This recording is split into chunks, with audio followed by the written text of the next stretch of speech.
Hello dear friends, welcome to you at my channel Akash made and Tutee.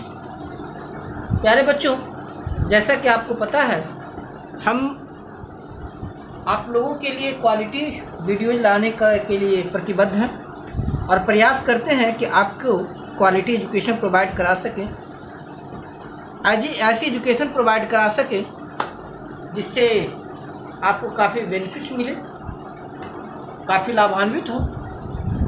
चलिए आज हम बात कर रहे हैं इंग्लिश लिटरेचर की एक पोएम की बात कर रहे हैं। पोएम का नाम है fire and ice, written by Robert Frost. एक चीज जान लीजिए कि जितनी भी पोएम्स होती हैं, all the poems are well informative, that gives a lot of messages. सारी कविताएं बहुत अधिक संदेश देती हैं, मैसेज देती हैं। आवश्यकता होती है उन मैसेज को समझने की। चलिए तो हम बात करें फायर एंड आइस। एक छोटी सी पोएम है। अगर आपकी बुक की बात करें तो ये 9 लाइन्स की पोएम है, बट ये 9 लाइन्स में बहुत बड़ा मैसेज छिपा हुआ है। बहुत सार गर्भित कविता है, पोएम है। समझिएगा, ध्यान से कंसंट्रेट होगा। चलिए, first line say that some says the world end in fire. Some says the world end in fire. End in fire. कुछ लोग कहते हैं कि ये दुनिया, ये सृष्टि, ये मानवता, ये संसार आग से नष्ट हो जाएगा। ठीक है, कुछ लोग कहते हैं कि ये दुनिया, ये सृष्टि, ये पृथ्वी आग से नष्ट हो जाएगा। Some says the world end in fire. यहाँ समझिए फायर किसके लिए आया है। ये तो सही बात है, the world end. World end का मतलब सृष्टि, ह्यूमैनिटी, मानवता की बात है। द वर्ल्ड इन फायर, तो फायर किसके लिए आ रहा है? तो fire belongs to first humanity. और वर्ल्ड की बात करते हैं तो वर्ल्ड मीन्स होता है ह्यूमैनिज्म, मानवता। मनुष्य और पशु में अंतर है। वह अंतर है कि मनुष्य में प्रेम, भाईचारा और भ्रातृत्व का गुण पाया जाता है। हम एक दूसरे की दुख सुख को समझते हैं। लेकिन पोएट कह रहे हैं कि some says the world in fire, and in fire.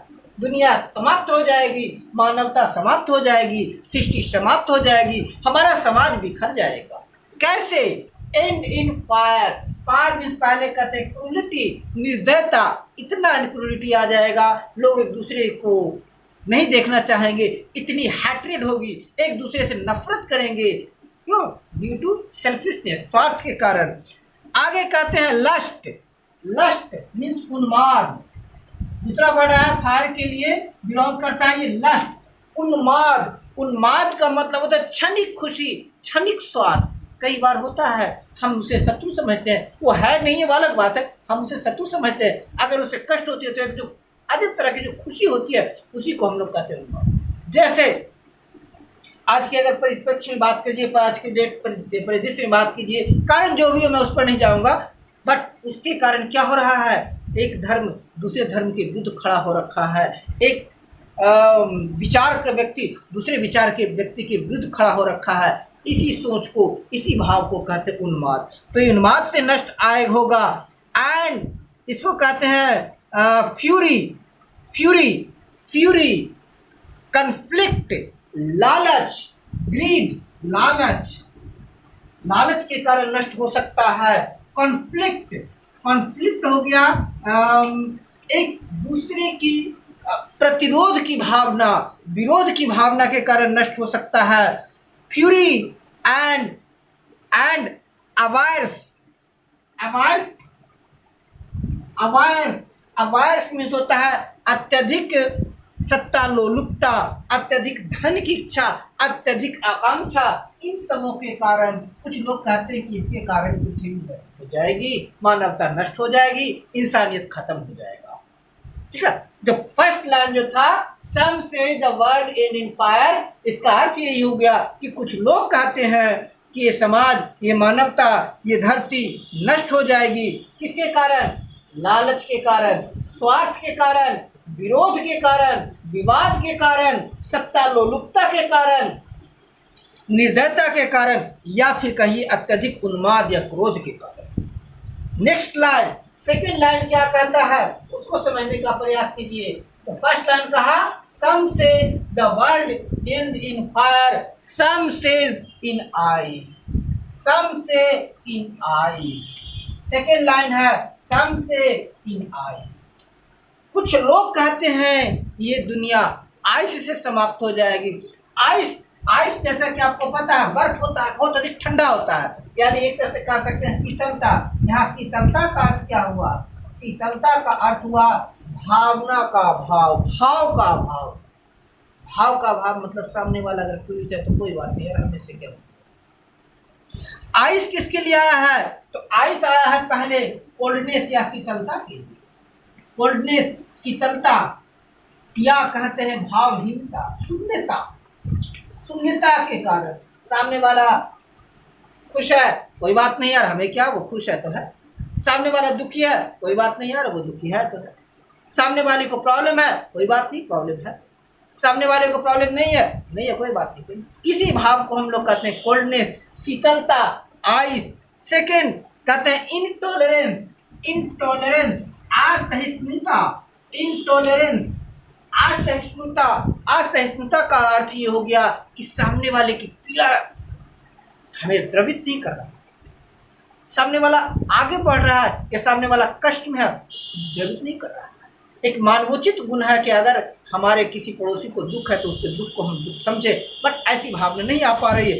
Intolerance, insensitivity, असंवेदनशीलता, insensitivity, संवेदनहीनता, संवेदना का भाव। जैसे सामने वाला है, एक्सीडेंट हो गया है, वो दर्द से तड़प रहा है, लेकिन उसकी तड़प हमें नहीं दिख रही है, हम आंख बंद कर आगे बढ़ गए, चले गए, कारण जो भी रहा हो, तो इसी को कहते हैं संवेदना का भाव, इनसेंसिटिविटी। आगे भूखा है तो कोई बात नहीं यार, हम तो खा लिया, this is called insensitivity. Indifference, indifference, indifference, रुचि, रुचि का भाव, लैक ऑफ इंटरेस्ट, इंटरेस्ट का भाव, भावना का भाव, बिल्कुल एक तरह से उदासीनता। रिजिडिटी, कठोरता, हम जो कह दिए तो कह दिए, हमारी बात मानिए, ठीक है हम आपके साथ है, नहीं माने तो आपकी रास्ता, आपकी रास्ता, मेरे रास्ता अलग। फ्लेक्सिबिलिटी नहीं है, रिजिडिटी, हम जो कह दिए सो कह दिए, जिसे कहते हैं हम ब्रह्मास्मि, तो हम कह दिए सो कह दिए, इस कारण। या फिर हैट्रेड, नफरत। तो कहता है कि कुछ लोग कहते हैं कि ये फायर के कारण नष्ट होगा, कुछ लोग कहते हैं कि नहीं ये आइस के कारण नष्ट होता है, कुछ लोग कहते हैं अत्यधिक उन्माद या क्रोध के कारण नष्ट होता है, तो कुछ लोग कहते हैं नहीं ये भावहीनता, शून्यता के कारण नष्ट होगा। कुछ लोग कहते हैं कि ये सत्ता लोलुपता के कारण नष्ट होगा, कुछ लोग कहते नहीं ये संवेदना का भाव, उदासीनता के कारण नष्ट होगा। From what I have tasted of desire. अब थर्ड लाइन है for what I have tasted of desire. For what I have tasted of desire.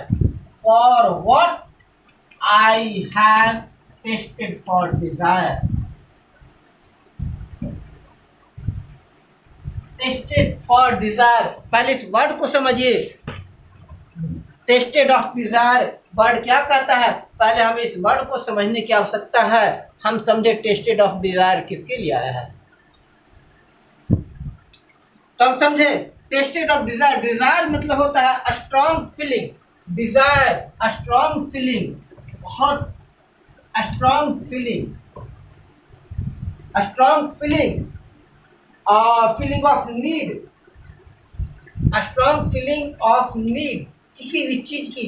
कुछ लोग कहते हैं for what I have tested for desire, हम किसी भी चीज की, किसी चीज की आवश्यकता बहुत ज्यादा समझ रहे हैं, बहुत ज्यादा आवश्यकता समझ रहे हैं। Strong feeling of need to have something and something to happen, या हम ये चाहते हैं, हमारी इच्छा है, हमारी इच्छा है कि कुछ चीज़ें हो, कुछ चीज़ों की बहुत स्ट्रॉन्ग विलिंग।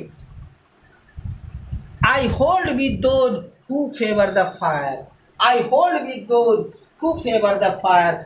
हम उन लोगों की बातें मानते हैं, उन लोगों के साथ खड़े हैं जो कहते हैं फायर से नष्ट होगा, क्रोध की अग्नि में दुनिया जल जाएगा, नफरत के कारण दुनिया जल जाएगा, अत्यधिक ध्यान सत्ता लोलुपता के कारण जल जाएगा। मैं इसके साथ खड़ा हूँ। पोएट कह रहे हैं। फर्स्ट 4 लाइन का मतलब समझ में आ गया। फर्स्ट 4 लाइन का मतलब क्या हो गया कि पहले 4 लाइन, पहले 2 लाइन में कहते हैं, पहले लाइन तो कहते हैं कि कुछ लोग कहते हैं कि ये धरती समाप्त हो जाएगा फायर से, क्रोध से, उन्माद से, सत्ता लोलुपता से, अत्यधिक ध्यान देने से। कुछ लोग कहते नहीं, ये दुनिया नष्ट हो जाएगा।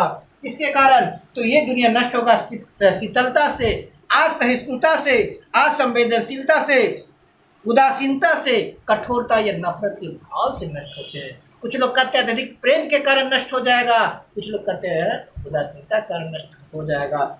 हर लोगों की अलग अलग इच्छा है, बट हमारी कुछ फीलिंग कुछ और है, हम कुछ और सोचते हैं। हमें लगता है कि ये जो नष्ट होगा वो फायर से नष्ट होगा, नफरत से नष्ट होगा, क्रोध की अग्नि में जल उठेगा। ये पहली बात है। कहा कि अगर एक बार पहली बार मुझसे कोई पूछे तो मैं कहूंगा कि ये दुनिया फायर से नष्ट होगा। But if it had to perish twice, लेकिन यदि इस दुनिया को, इस धरती को, इस मानवता को दोबारा नष्ट होने की बात हो रही हो, I think I know enough of it. यदि दोबारा की बात हो तो हम कहेंगे I know enough of it. If world had to end twice then it will be due to hatred in the world spreading amount you.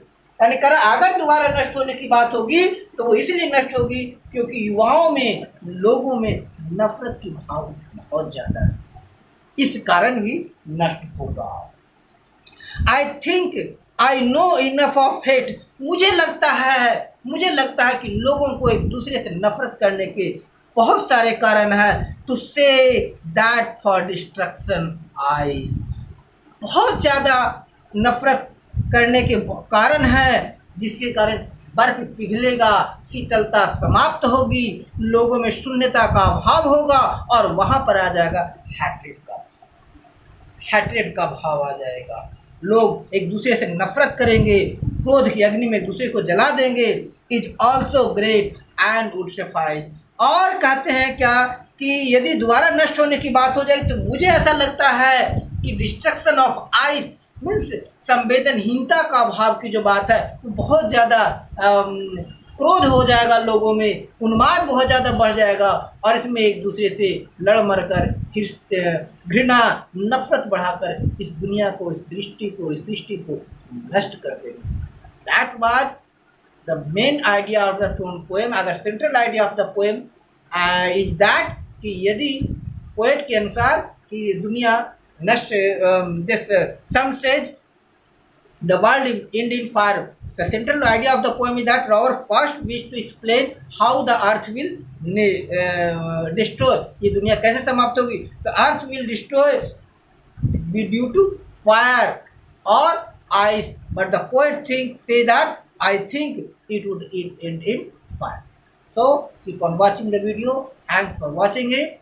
If you wish it interesting or beneficial for you, please like my channel, like this video, subscribe my channel and share with your friends.